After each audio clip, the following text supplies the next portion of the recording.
Hi, everyone. I am Lorianne. I am that gal from Milton, Ontario, Canada, and I am with. I am that guy. I am Roy Miller from Dallas, Texas. We'd like to welcome you to our Lift Your Story podcast. In this episode, we have Kuda, and he's an entrepreneur, author, speaker, and philanthropist. Thank you so much for being with us today. Yes. I'm happy to be here. Thank you guys for having me. Pleasure. So I've got to ask you, how in the world did you become an entrepreneur at 9 years old? Yeah, well, it's because of the love of ice cream. That is what made me become an entrepreneur at 9 years old. So it was a hot summer day. I was still in Harare, Zimbabwe at that time. And I went to my mom and I asked her for some ice cream money. So to be totally honest, I had been a little bit naughty that morning. And she said no. She was like, no, you were misbehaving in the morning, so you don't deserve an ice cream. So it bothered me that she had the ability to determine my ice cream destiny. Like she just made the decision that Kuda is not going to have an ice cream today. And sure enough, that day I didn't have an ice cream. But then I quickly realized that if I had my own money, then I wouldn't need to rely on my mom. And as I was sitting there outside thinking of, an idea of how I could make money, I noticed that my neighbor's windows were dirty.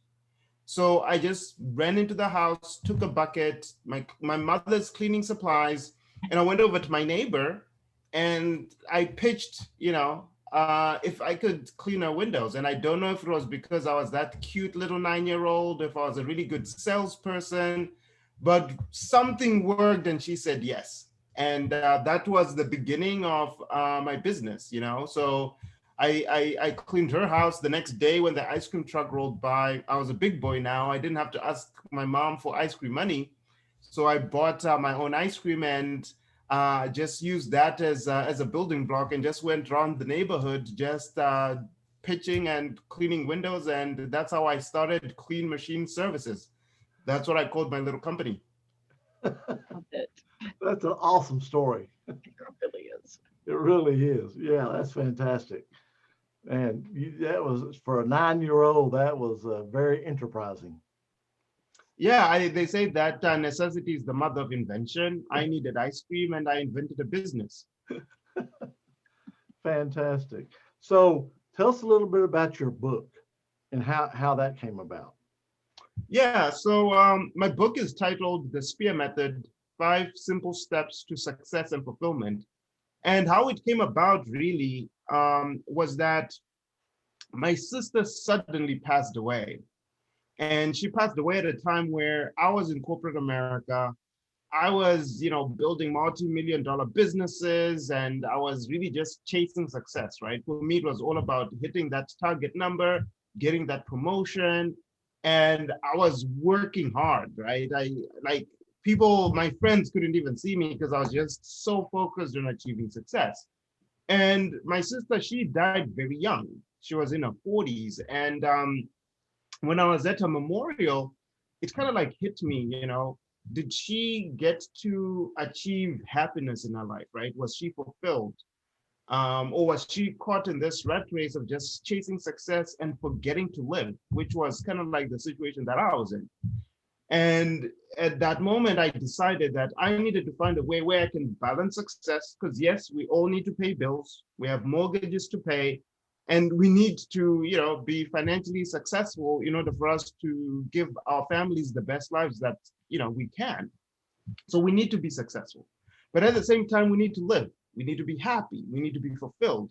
We need to do those things that, make us, live, right? And I needed to find a way to do that. So I went on a quest where I was interviewing, self-made millionaires, professional athletes, people who I saw and deemed were really happy with their lives, to really understand, is there something or some things that they do that enable them to achieve success and fulfillment. So by going through that journey and interviewing all these people and also looking into my own story, I realized that there was actually a framework that anyone can apply to their life to achieve, a success and fulfillment. And it's called the S.P.E.A.R method.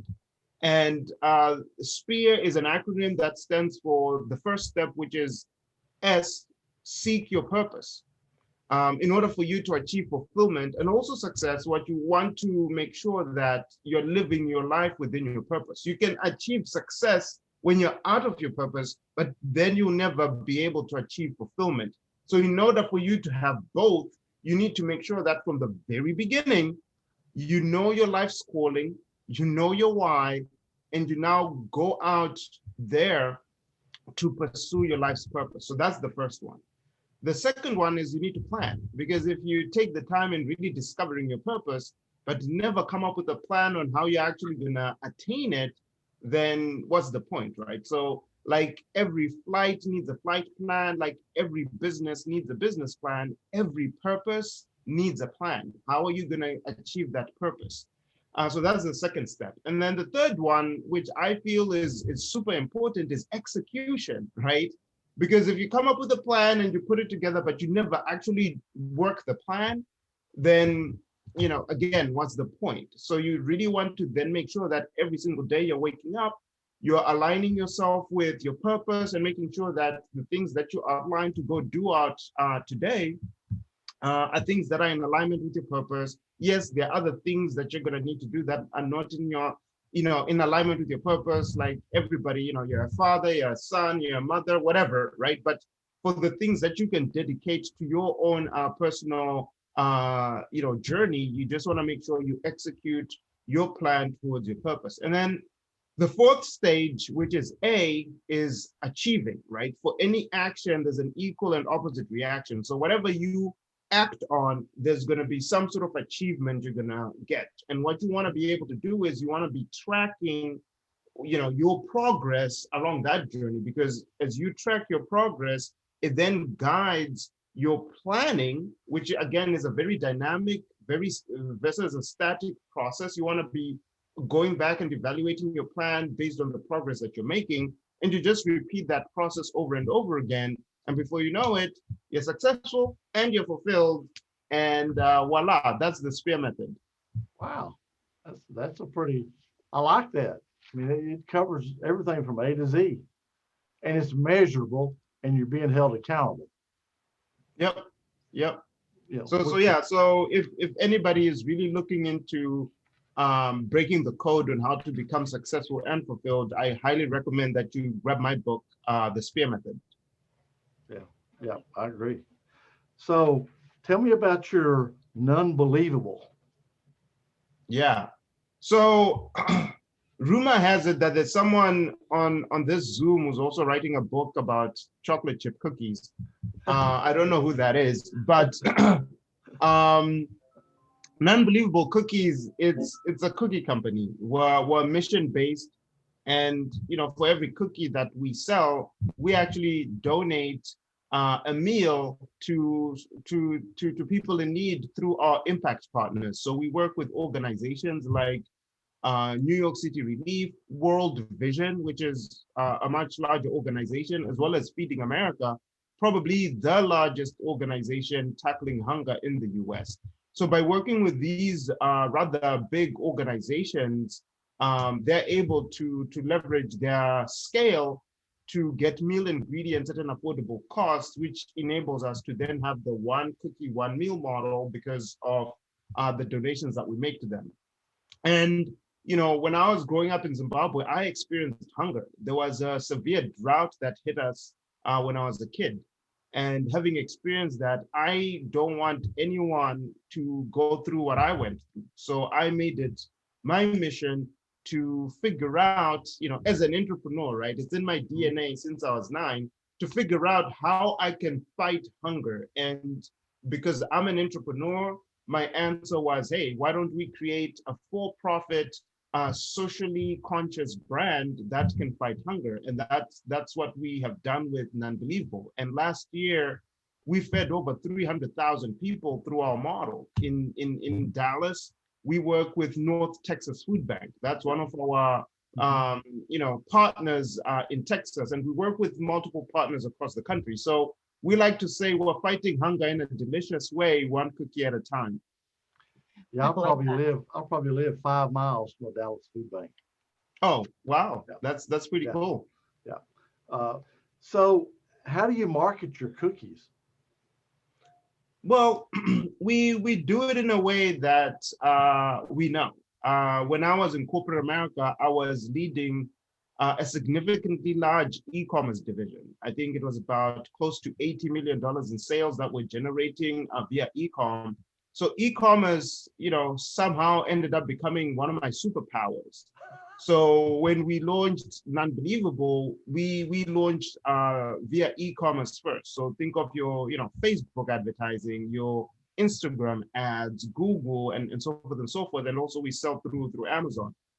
But we know that e-commerce is not everything, right? It's a really good channel. It's growing, it's trending, but retail is also something that we're tackling. So part of our 2021 vision is to really expand into more retail channels. So the goal would be, you walk into your favorite supermarket, your favorite grocery store, your favorite, brick and mortar store, you will find our cookies in the aisles. And we're starting to make some progress in those areas. And hopefully over the next few months, we'll continue rolling out into more retail locations as well.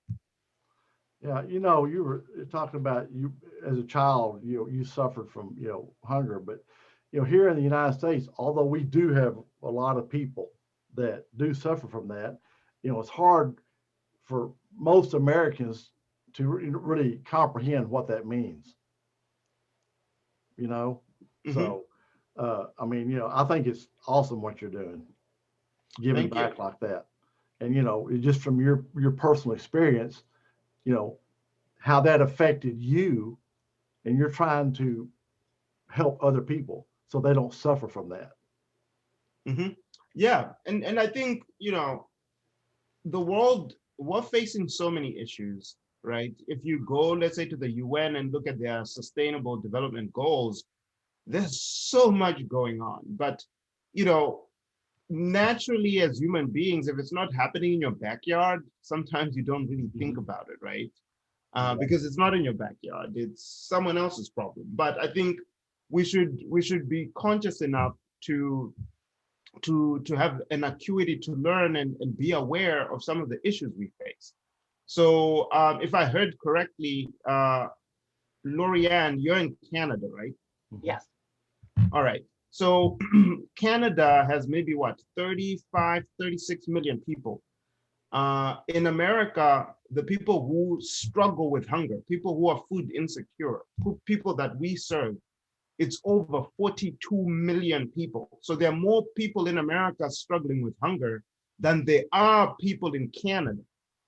So that's how big the hunger issue is in America. But again, if it's not happening in your backyard, you would never really know, right? Because there are some people who, are struggling with food insecurity, but as they're walking down the street, you never know. So I think for us as individuals, we need to really think about what are some of the causes we care about through our own personal experiences, or maybe just the local need within your community, and then figure out how you can contribute to being part of the solution. Because, not everybody could just fight hunger, right? There are other issues out there, but I chose hunger because of my own personal experiences. But there's so many issues that I think we can all contribute, and we're all uniquely gifted, right? We all have special talents and gifts. So I think you just need to find where exactly you fit in with your unique talents and giftings, and then just go contribute to the universe. And if we all do that, it will all be a better place. You were talking about the own backyard. I would have almost equated that it is happening in your own backyard, because we see all of these ads on television of other countries that are struggling with hunger, and it's real. But the point is a lot of people see that, but they also don't understand that right there in your own country, it's happening as well. Maybe not to the degree, but it's happening and it's real. And so to me, that is almost like in my own backyard, but you just put side blinders to it and say, no, we're a rich country. That can't happen here, but it does. I mean, that was one of my significant givings too. When I owned my auto repair shop, my main focus was, I had two. One was the food bank, particularly for children. I focused on that. And then my other one was the Humane Society. So those are my two big ones. But I really highly, I was very acutely aware as well of what was going on around me, which a lot of people just don't take the time to see. Yeah. Those numbers are staggering. They are. I mean, more people in the US suffering from hunger than the whole population of Canada. I mean, that's so hard to visualize. I mean, it It really is. is. And It is. like you say, your own backyard. So it's not a it's not affecting you or people right? But the people in the next street, it may be, and Yeah. you just because you don't see it. Yeah. If you don't see it sometimes, then it's something happening and there's no real connection. So for us also as a brand, that's why we actually love to go and volunteer at some of these food banks, because it keeps us humble. It keeps us connected to what's happening. Obviously, with the pandemic, we haven't been able to go out there as much as we would have loved to. But as we go out and we hear these stories, it energizes us to actually want to do more, because the more cookies we sell, the more people we feed, right? It's a one-for-one model. So for us, it's super important. And pre-pandemic, we even had a program where we would bring our customers with us as well, because then they get to see the impact that they're making through their purchase, which I think is quite powerful, because every single day as consumers we have the ability to vote with our wallet, and making sure that your dollar has the most impact as it can have is a choice that consumers can make every single day, and we feel that by being able to bridge that connection and enable them to make that choice when they're shopping a little bit more consciously is something that's super important for us as a brand to do. And I hope other brands get to do that, because I personally believe that the company of the future, right, is a purpose-driven company, right? There's always conversation around industrial revolutions, right, being driven by technology. I think there's a fifth industrial revolution that's really going to be driven by being purpose driven, because I think more and more brands are starting to see that consumers are now becoming conscious consumers. There's a huge movement around conscious consumerism, where they're reading the labels. They want to know, are you sustainable? Where are you sourcing the products? How are you making an impact to the world? So as a company, you just cannot be neglecting certain things and not paying attention to certain things. I think you now need to be purpose driven from the start, or if not, find ways to put it as part of your DNA. Yeah, I totally agree with you there, and I think the millennial generation is the start of that. I think that's important to them, and when you're marketing to that demographic going forward, it's going to be a must. Yeah, and it's true that obviously millennials and Gen Zs and whatnot are really on the forefront of that. But you'd be surprised that even baby boomers are being influenced by their children and their grandchildren to also make those decisions. I have a 3-year-old niece, and one day she came to me and she was like, make sure you recycle that bottle at 3. Right? She's already starting to influence my behavior. Obviously, I was going to recycle that, but for her, Yeah. it's so important that she had to tell me that, make sure you do it. And, if they grow up like that ever since they're 3, imagine by the time, they start becoming leaders, hopefully it gives us hope that the world will be in a good place with future generations. It's interesting about the plastic. My daughter is really into that plastic waste, and she goes out on trails and picks things up. She's in her 20s now, but she started that quite early. And I mean, she came and stayed with me for 6 months, and I became so incredibly paranoid about anything plastic that I had. And she was gone back to university. She was getting her electrical engineering. In order to create a process, she picks up, and it's on my neck, but I have one of these little nurdles because there's tiny little speckles of plastic in our sands. which are not healthy. And that's her thing to do. So yeah, she is a millennial, but she's moving forward from something she was doing in her teens. She's carrying into what she wants to become her business, which has a purpose, as you said, Mhm. which will move her forward. So that's Mhm. exciting. Yeah. Fun to So, watch. you're the co-founder of This Is My Era, a personal development brand. How did that come about? Well, I think you're already seeing a theme there, right? I come up with ideas and I figure out how to turn them into reality. This is my era. It really came out of nothing. I was asked to give a speech at a conference, at a youth development conference, and I just decided to title the speech, This Is My Era. And it was really a call to action to the youth, to tell them that, hey, what is an era? An era is a specific period in time that then becomes defined, right? So like, let's say you hear the Elizabethan era is being defined by what Elizabeth did during that time.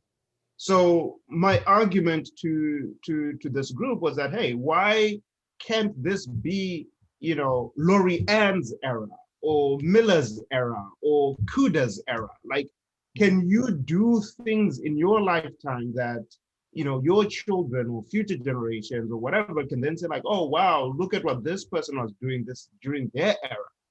And the only way you can do that is by making sure that you're in consistent pursuit of your potential, because we don't compete against other people, we compete against our potential.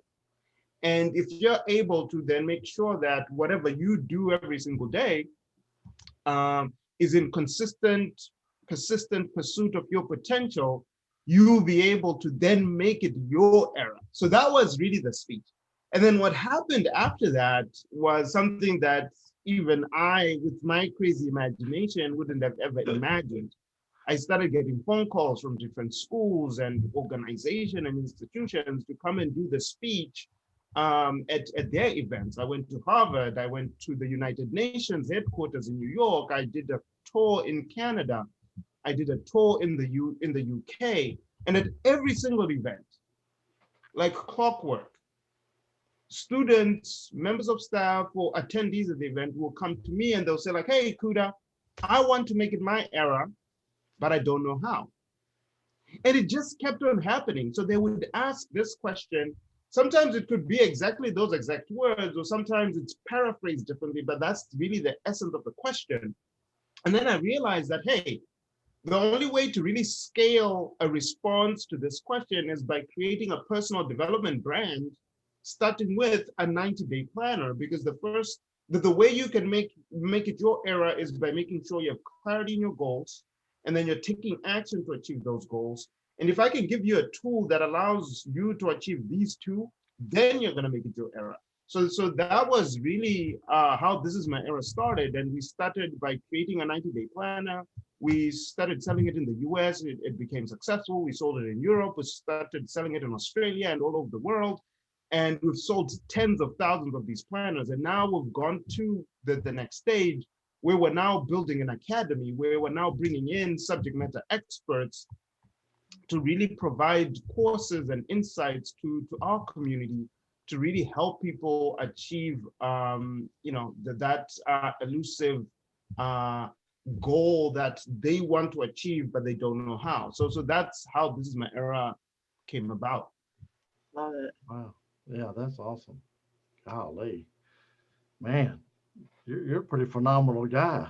I mean, you're the idea man. Plus the action, Yeah, plus the exactly. action guy. I was going to say, and implementer. Yes. Hey, you know what, Lorianne? He needs to get his super hero made. Yeah. He needs to get his superhero. You need to hook him up with Luke. Luke. Yeah, you need to hook him up with Luke. Get his superhero. Yeah, you got to get your own superhero, Kuda. Why Roy is saying that is I have a really good friend, and he actually creates action figures with it's cardboard, but he makes one for you. So I have one. I'm an action figure. Oh, nice. Yeah, I thought that's great. So that's my little. Yeah, thing. you need to get you one of those. That just have do. have it there That'd with be all your cool. stuff. That'll be cool. To finish up, Tell us about the Amani Hope Foundation. I have a feeling about that, but I'm not going to share it until you tell me. So Amani is a Swahili word that means peace. Um, and if you put Amani and hope together, we created that foundation to give children peace of mind so that they could have hope, to hope for a brighter future. And when I was growing up in Zimbabwe, you know, like public education, the public school system in Africa and a lot of the developing countries like Asia and South America and whatnot, it's not free like it is in, you know, America, Canada, England, and whatnot. So if your parents actually don't have money, you actually face a sad reality of actually not getting an education. And having been fortunate enough to have, you know, been blessed with an education, you know, obviously when I was growing up in Africa and then coming to America on scholarship and, you know, graduating, you know, top of my class, valedictorian and whatnot, I felt like I needed to do something to uplift and empower people that I know are not as blessed as I am, because I feel that, you know, if a certain situation is revealed to you, there's a specific reason for why you know that information, right? Because think about all the different things that happen. But I don't know what you guys believe in, but I believe in God, right? So if God made me know about something, you know, I could be someone else's answered prayer, right? Because that's kind of like how the world works. Right. Someone else answered my prayer by giving me a scholarship to come to America. So I think it's only fair enough for me to also then act on something that I know about. So I know that a lot of these children, they don't have any peace of mind. And some of them don't even then go the step further of even hoping for a brighter future. So we decided to create the Amani Hope Foundation to do exactly that, give them peace of mind and give them education so that they can now start dreaming of being that pilot, that doctor, that lawyer, that they always hoped to be. So with the Amani Hope Foundation, we focus on primarily orphans, and we pay for their education, you know, from first grade up until they finish high school, because we feel it's super important to at least get, you know, a high school level education.